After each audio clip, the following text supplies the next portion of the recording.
Arthroscopic right rotator cuff repair surgery is a minimally invasive procedure used to fix a torn tendon in the shoulder. The surgery begins with the patient under anesthesia. The right shoulder is carefully cleaned and draped in sterile sheets to maintain a completely sterile environment. Small incisions, called portals, are then made around the shoulder. An arthroscope, a tiny camera, is inserted through the first posterior portal. This allows the surgeon to clearly see inside the joint and identify the problems.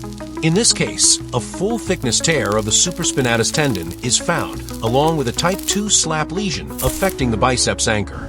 Next, additional portals are created.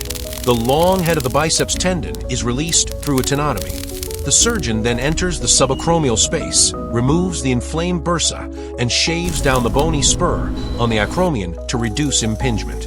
The torn edges of the supraspinatus tendon are cleaned and shaped. The bone on the humeral head is prepared as a healthy surface for healing. Special suture anchors are placed into the bone. Sutures are passed through the tendon and tied securely, reattaching the rotator cuff firmly back to the bone. Finally, all small incisions are closed with stitches and sterile bandages are applied.